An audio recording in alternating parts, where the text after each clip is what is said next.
46절과 47절의 말씀입니다. 우리 두 절의 말씀을 한 목소리로 합독하도록 하겠습니다. 시작. 날마다 마음을 같이하여 성전에 모이기를 힘쓰고 집에서 떡을 떼며 기쁨과 순전한 마음으로 음식을 먹고 하나님을 찬미하며 또 온 백성에게 칭송을 받으니 주께서 구원받는 사람을 날마다 더하게 하시니라. 아멘. 이 시간 안성용 담임 목사님 나오셔서 섬기며 생명 낳는 목장이라는 제목으로 하나님 말씀 선포하십니다. 선포된 말씀에 은혜가 있기를 축복합니다.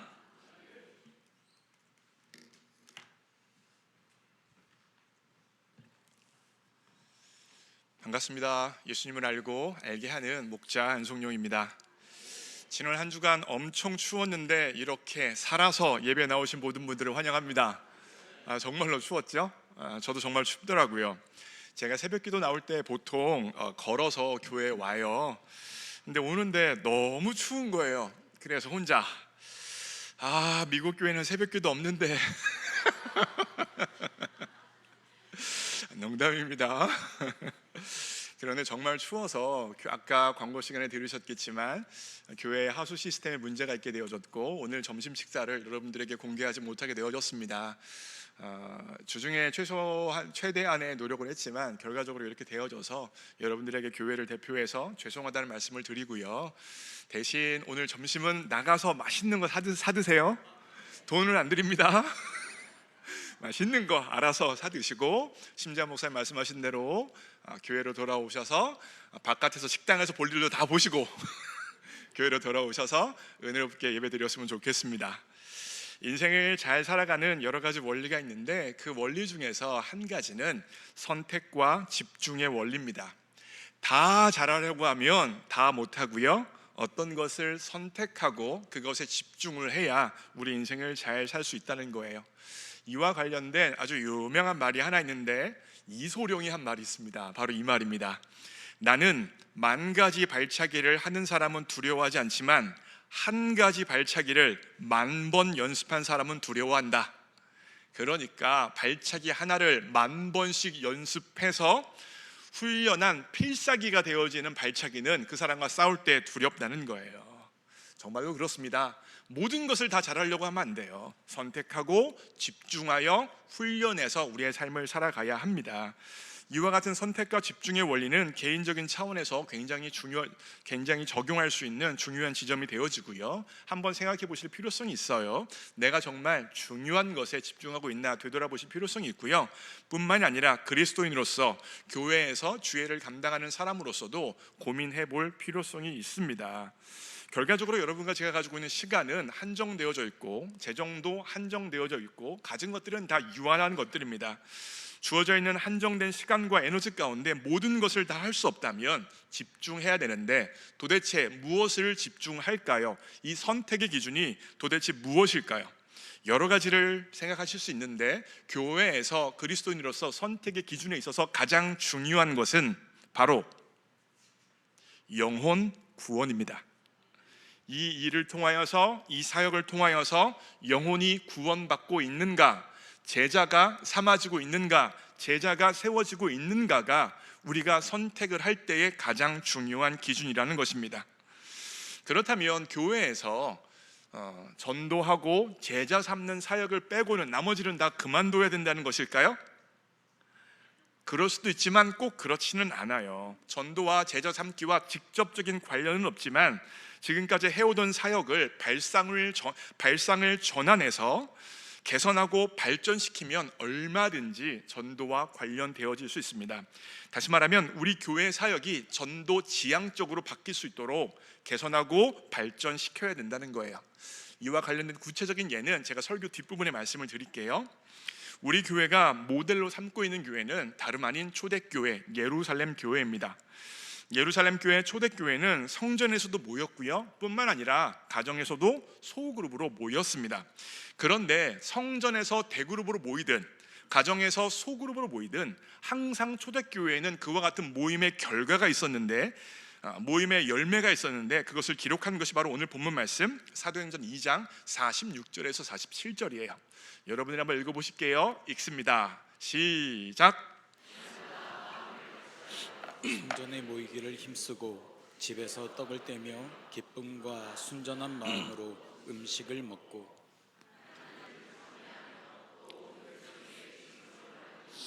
주께서 구원받는 사람을 날마다 더하게 하시니라. 아멘.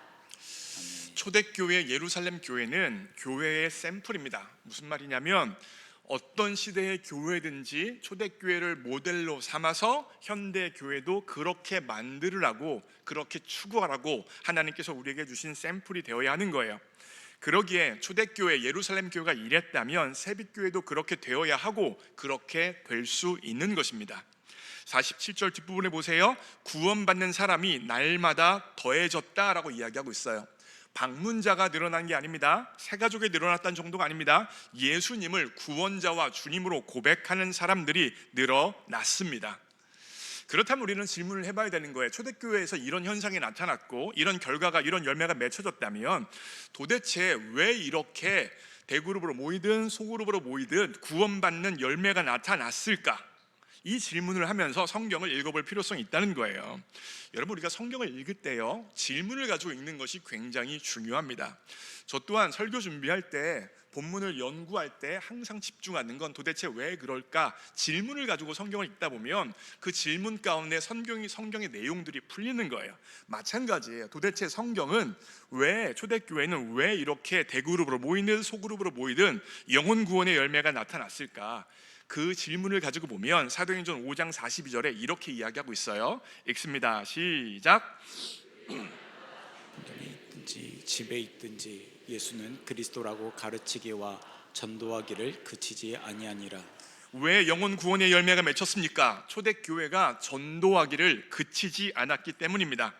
그러니까 초대교회는 가만히 있는데 사람들이 찾아와서 알아서 구원받는 게 아니라는 거예요. 초대교회 성도들이 전도하기를 그치지 않으니까 구원받는 역사가 그치지 않았습니다.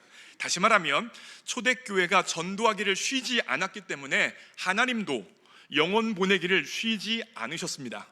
지금 오늘 설교의 핵심되는 포인트를 제가 이야기한 거예요. 전도에 있어서 굉장히 중요한 말인데 너무 쉽게 생각해서 간과하기가 쉽습니다. 전도하면 하나님이 구원받아야 될 영혼들을 보내주십니다. 교회는요, 분위기가 좋다고 성장하는 게 아니에요. 예배가 뜨겁다고 부흥하는 거 아닙니다. 물론 사람들이 올 수도 있어요. 근데 와서 구경을 할 수도 있어요. 그러나 진짜로 사도행전적 부흥이 나타나기 위해서는 전도해야 합니다. 성도가 전도할 때 하나님이 영혼을 교회에 보내주십니다.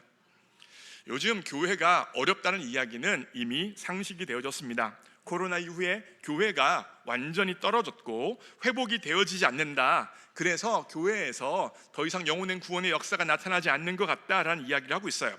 특별히 30대, 40대가 회복이 되어지지 않아서 모든 교회의 고민이 바로 30대, 40대가 어떻게 교회를 오게 할 수 있을까가 바로 가장 큰 목회자들의 화두입니다. 그런데요, 우리 교회는요, 계속 사람들이 오고 있습니다. 장년분들도 오시고요, 노인분들도 오시고요, 젊은 분들도 오세요. 30대, 40대도 계속해서 부임하고 계속해서 오고 있습니다.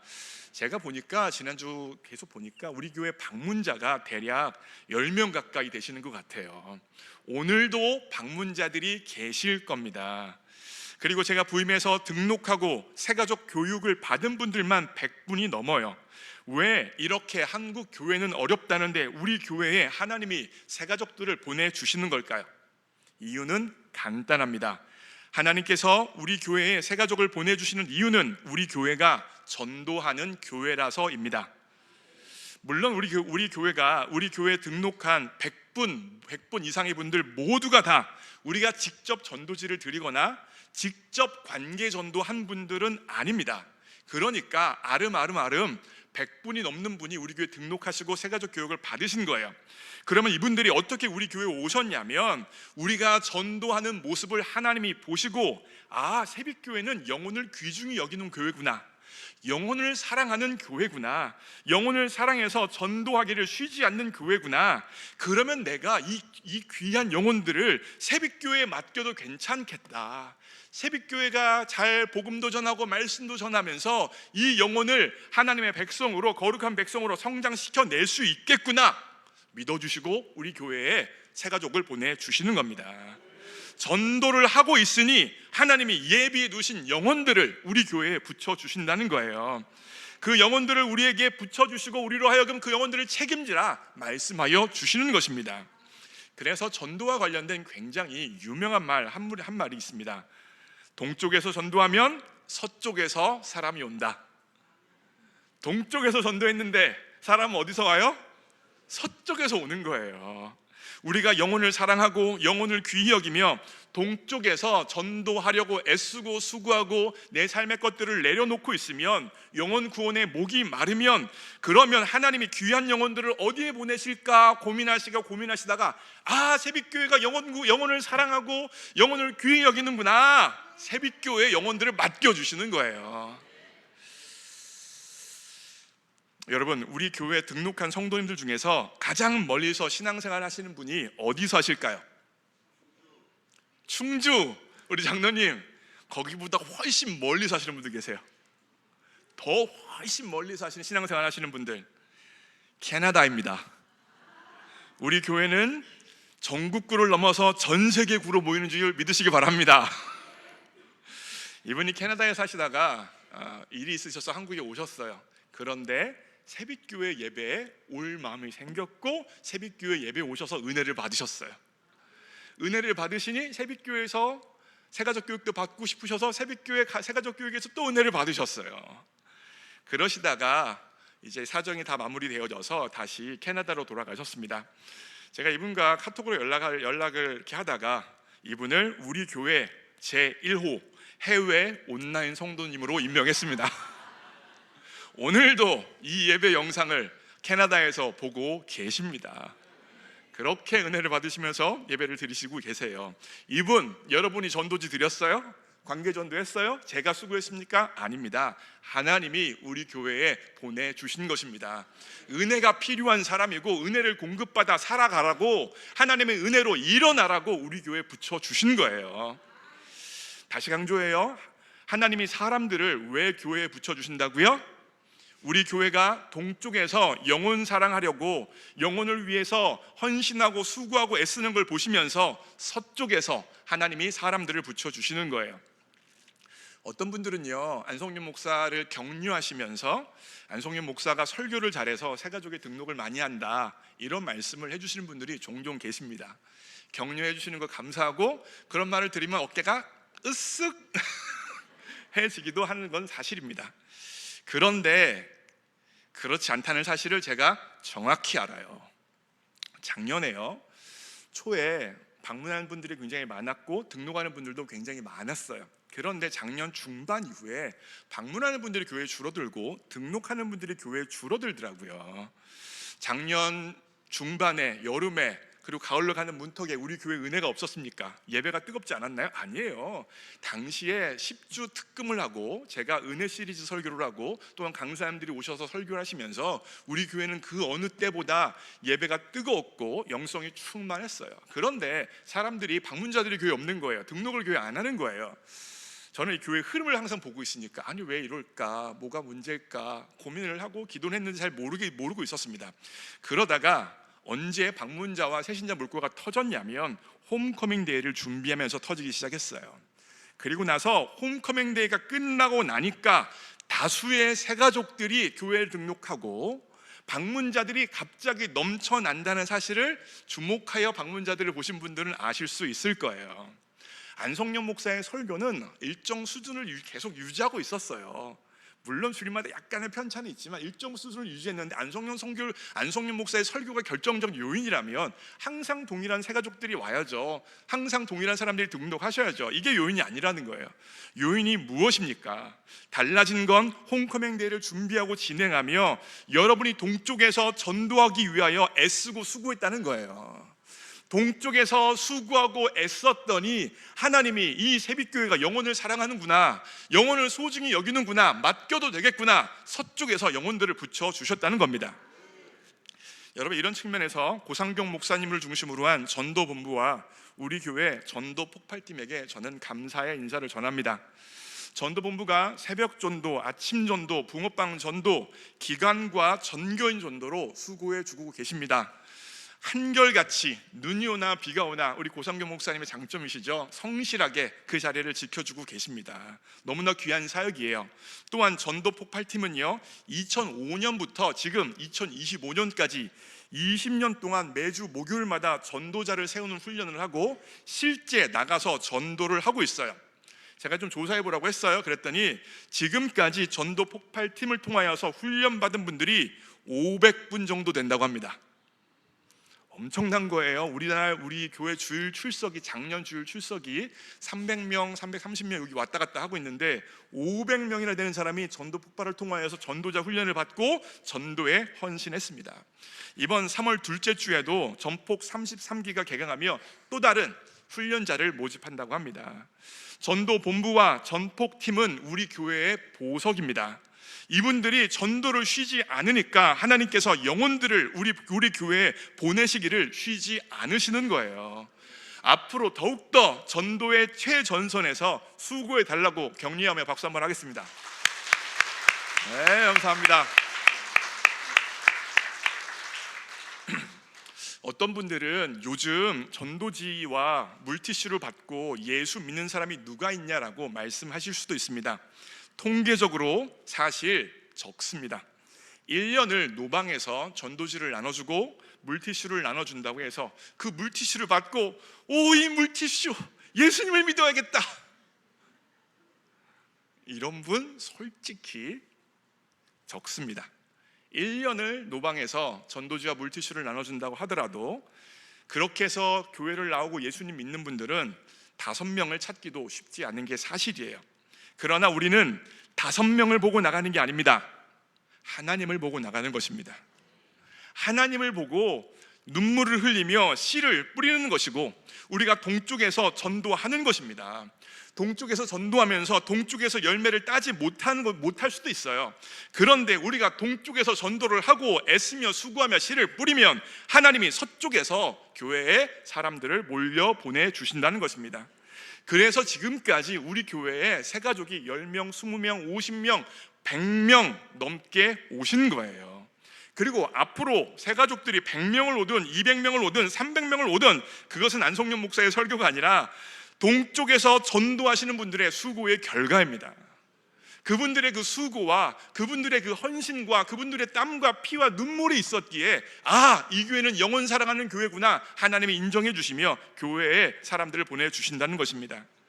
이런 측면에서 아주 중요한 원리가 있어요.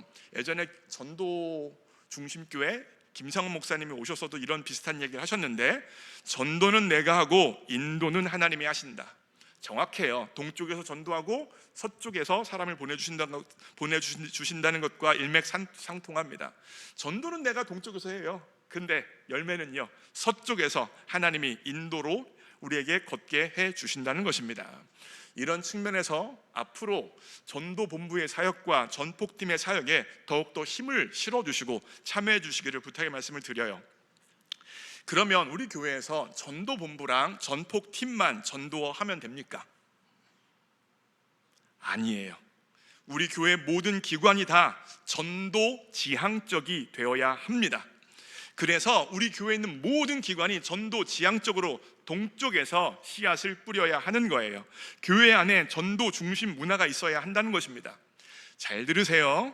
기관장님들, 남녀 전도회 회장단, 장로회, 안수회, 안수집사회, 권사회, 찬양대, 목장 모두가 다 전도 지향적 기관이 되어야 하는 줄 믿습니다. 그래야 교회 안에 존재 목적과 의미가 있는 거예요. 이전에 있던 조직과 기관을 깨뜨리라는 것이 아닙니다. 그대로 있되 초점과 관점을 발전시키라는 거예요.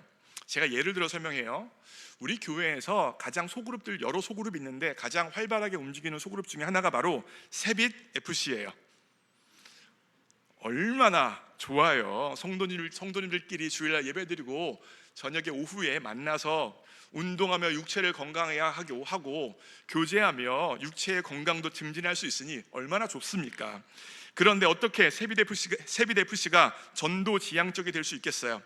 우리끼리 운동해서 즐겁고 건강을 증진하는 것이 아니라 우리 교회 여자 집사님, 여자 권사님들 중에서, 남편들 중에서 죽어라 교회는 안 나오는데 자다가도 축구 이야기하면 벌떡 일어나는 분들이 있어요.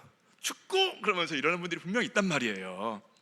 그러면서 그런 분들을 세비대FC 축구팀으로 초청하는 거예요. 그러면 세비대FC 축구 기존 멤버들은 전략을 미리 짜놓는 겁니다. 그래서 비신자 남편이 세비대FC의 모임에 오면 집중적으로 패스를 해주는 거예요. 수비수들이 알아서 넘어지는 거예요. 골키퍼는 반대로 뛰는 거예요. 그러면서 2골만 그 사람이 넣잖아요. 앞으로 교회에 나옵니다. 아, 되는구나. 내가 메시구나. 이 교회에서 이 교회 사람들 다 허당이구나. 내가 이 교회에서 메시가 되어야겠다 하고 교회에 계속 나오는 거예요. 정말 그래요, 여러분.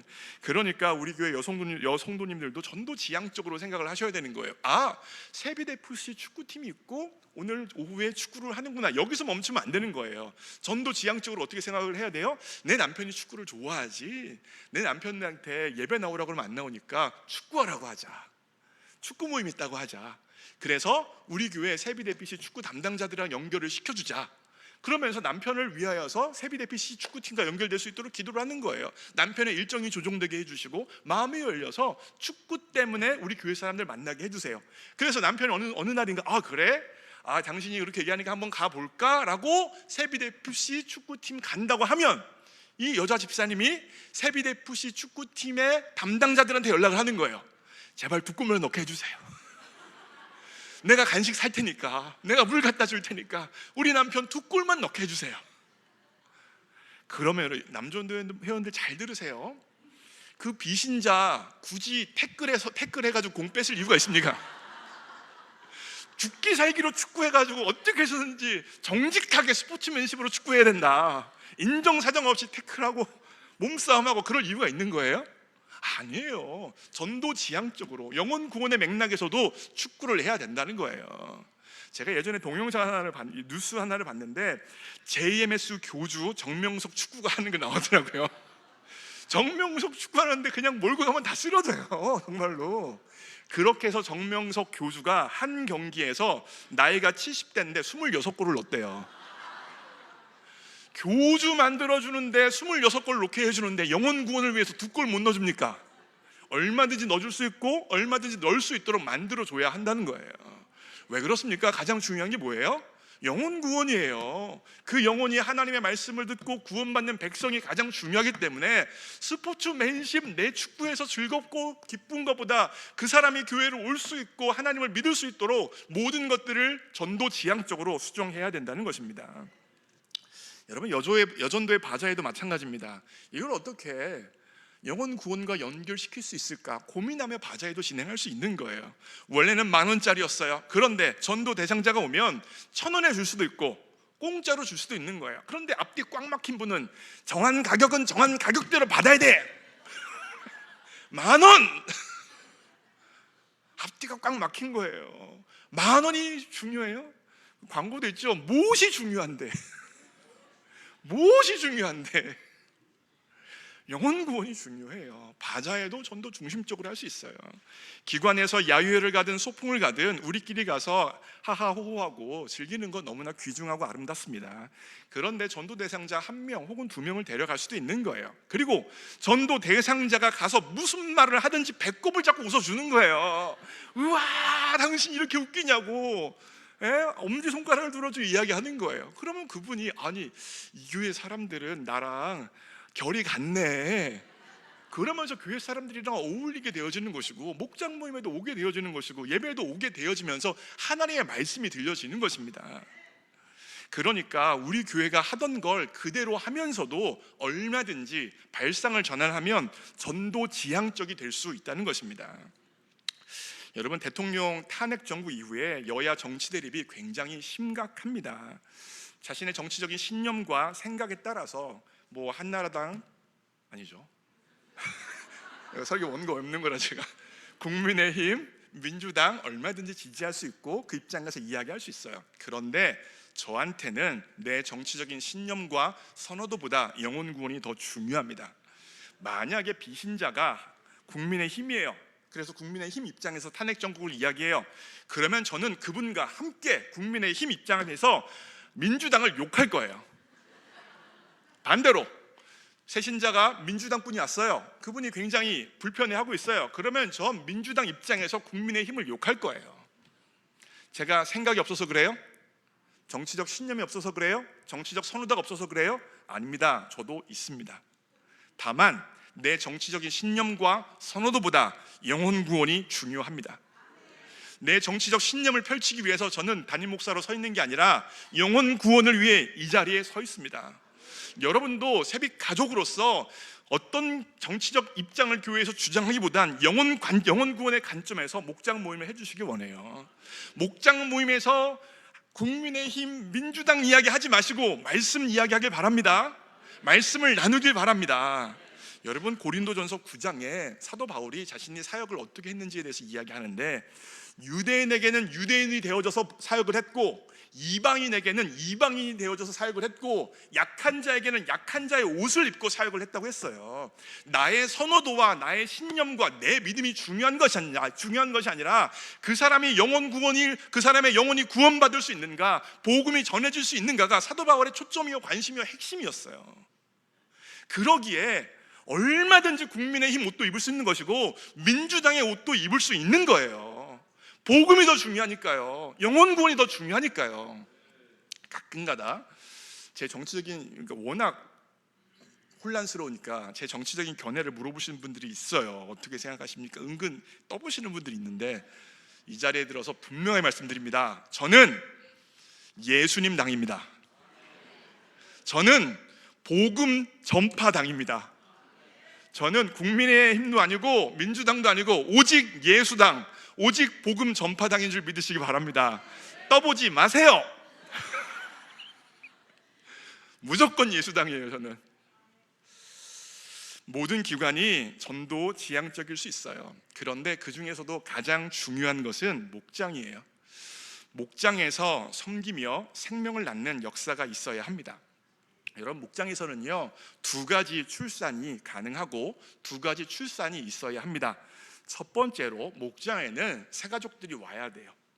불신자들이 올 수 있어야 되고 불신자들이 와서 말씀을 듣고 은혜를 받고 영혼 구원 받을 수 있어야 돼요. 그게 바로 영혼의 출산이에요. 근데 이거 하나만 출산할 수는 없어요. 왜냐하면 영혼들이 계속 오면 목장이 커지잖아요. 그러면 목장이 어떻게 되어야겠어요? 목장 자체의 출산, 분가가 있어야 한다는 것입니다. 이 2가지 출산을 위하여서 가장 효과적인 전략이 바로 기도하는 목장이에요. 2-3 사람이 예수님의 이름으로 모여서 기도할 때 예수님이 함께 하시고 그 기도를 들으시고 응답하여 주십니다.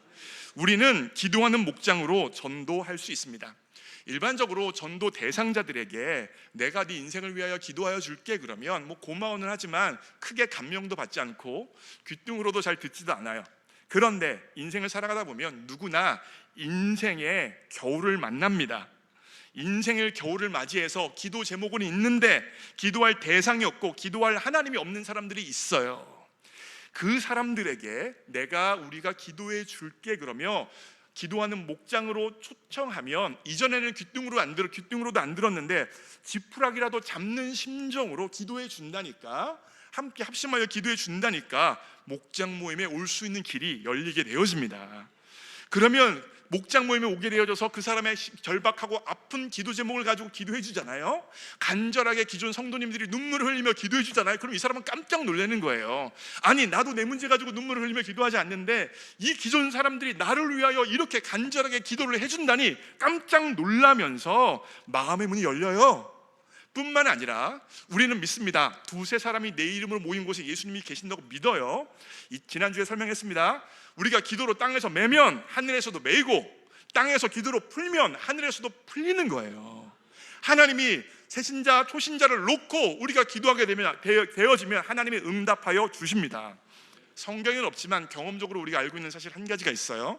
무엇이냐면 초신자들의 기도 제목은 하나님이 더 잘 응답해 주세요. 예수님 믿으라고, 복음을 받아들이라고 초신자들의 기도 제목에 대해서 하나님이 더 잘 응답해 주세요. 그러면 목장 모임을 통하여서 그 초신자 비신자들의 기도 제목을 가지고 간절하게 기도해 줄 때 하나님의 응답하시는 역사들이 나타나게 되어지고, 그러면 그 비신자 초신자들이 정말 하나님이 살아계시네, 하나님이 기도를 들으시네, 역사하시네. 처음부터 하나님 그러면서 하나님 믿는 사람이 없어요. 다 처음에는 자기의 기도 제목, 연약함, 간절함을 가지고 나오는데 일하시는 하나님을 경험하면서 하나님의 살아계심과 하나님의 역사하심을 고백하고 예수님을 구원자 주님으로 영접하는 거예요. 그래서 기도하는 목장이 바로 전도의 가장 훌륭한 전략이라는 것입니다. 우리 교회가 기도로 전도하기를 원합니다. 기도하는 목장이 되어져서 전도할 수 있기를 원합니다. 결과적으로 목장을 통하여서 영혼의 출산과 목장의 출산이 자연스럽게 나타날 수 있고 나타나야 한다는 것입니다. 그런데 어떤 목장들은요, 목원들끼리 너무 친해요. 그래서 절대로 안 떨어지려고 해요. 자기들끼리만 똘똘 뭉쳐있고 싶어하는 분들이 있습니다. 분가가 영혼의 출산과 목장의 출산이 목적이 되어야 되는데 분가하지 않는 게 목적이 되어진 사람들이 있다는 거예요. 그러면서 자기 나름대로의 목장의 3대 강령을 세웁니다. 헤어지지 말자, 쪼개지지 말자, 새로운 사람은 오지도 못하게 하자. 괜히 엉뚱한 사람이 들어와서 우리 목장 분위기 좋은데 우리 목장 분위기 망친다는 거예요. 그래서 헤어지지 말자, 쪼개지지 말자, 새로운 사람 오지도 못하게 하자, 이런 강령을 세우고 자기들끼리만 너무너무 좋게 지내려고 하시는 목장들도 있을 수 있다는 겁니다. 물론 몇 개월은 좋을 수 있어요. 그리고 몇 년까지도 좋을 수도 있습니다. 그런데 생명이 들어오지 않으면 고인물은 반드시 썩습니다. 목장에 문제가 생겨요. 목장이 죽습니다. 서로가 서로를 너무 잘 안다는 것으로 인하여 함부로 행하고 상처를 주고받기 시작합니다. 건강한 목장은 계속해서 생명의 역사가 있어야 하는 거예요. 새로운 사람이 들어오게 되어지고, 새로운 간증이 나타나게 되어지고, 새로운 말씀 적용이 나타나게 되어져서 새로운 생명이 자라나고 새로운 목장이 분가되어져야 아름다운 목장으로 세워질 수 있습니다. 설교를 마무리합니다. 여러분 많이 들으신 예화일 텐데, 팔레스타인 땅에는 갈릴리 호수가 있고 사해가 있어요. 갈릴리 호수는 사해의 5분의 1밖에 안 된다고 합니다. 그런데 이 갈릴리 호수는 이스라엘의 식수가 되어지고 온갖 생명 충만한 것들이 갈릴리 호수를 통하여서 넘치게 되어져요. 그런데 사해는요, 말 그대로 죽은 바다예요. 온전히 살 수 있는 생명체가 하나도 존재하지 않습니다. 왜 이런 차이가 갈릴리 호수와 사해에 나타나게 되어집니까? 갈릴리 호수는 물을 받아서 물을 아래로 흘려보내고 있어요. 그런데 사해는요, 물을 받기는 하지만 보내지 않는 거예요. 멈춰져 있는 거예요. 그러기에 물을 보내지 않고 물이 통하지 않으니, 생명이 흐르지 않으니 바다가 썩어버렸다는 것입니다. 물만 그렇습니까? 목장도 교회도 마찬가지예요. 목장과 교회에 새로운 사람이 들어와야 되는 거예요. 불신자가 신자가 되어지는 역사가 나타나야 되는 거예요. 기존 성도들이요, 기존 성도 신앙생활 잘 하고 계시지만 새롭게 예수님을 믿는 사람들의 간증이 들어오게 되어지면 그 간증을 통하여서 내 첫 신앙과 내 첫 열정과 주님을 향한 사랑이 다시 타오르게 되어지는 거예요.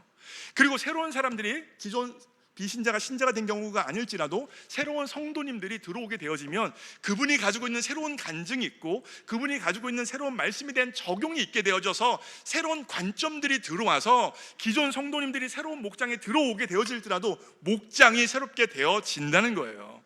그런데 목장이 1년을 지내고 2년을 지내고 3년을 지내도 계속 똑같은 사람들만 모여있게 되어지면 고여있기에 끝내는, 익숙하기는 하지만 편하기는 하지만 영적인 생명의 역동성이 없게 되어진다는 것입니다. 사랑하는 새벽가족 여러분, 우리 교회가 전도 지향적인 교회가 되어지길 원합니다.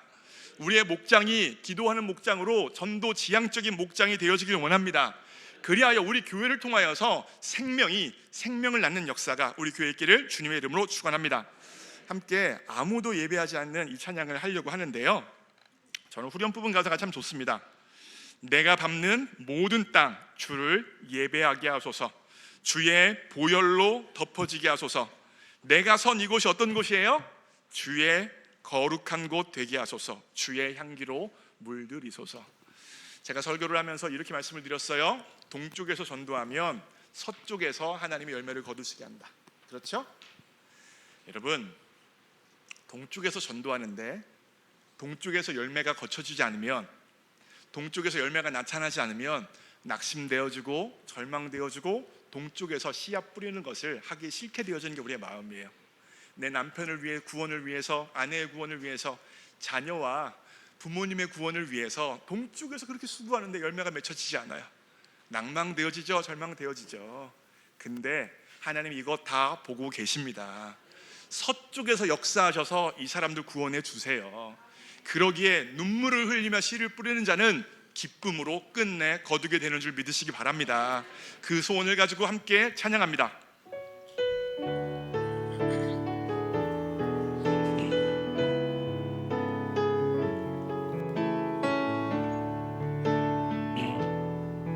아무도 예배하지 않는, 아무도 예배하지 않는 그곳에서 주를 예배하리라. 아무도 찬양하지 않는, 아무도 찬양하지 않는 그곳에서 나 주를 찬양하리라. 누구도 헌신하지 않는, 누구도 헌신하지 않는 그곳에서 주께 헌신하리라. 누구도 순교하지 않는, 누구도 증거하지 않는 그곳에서 나 주를 증거하리라. 내가 밟는 모든 땅, 내가 밟는 모든 땅 주를 예배하게 하소서. 주의 보혈로 덮어지게 하소서.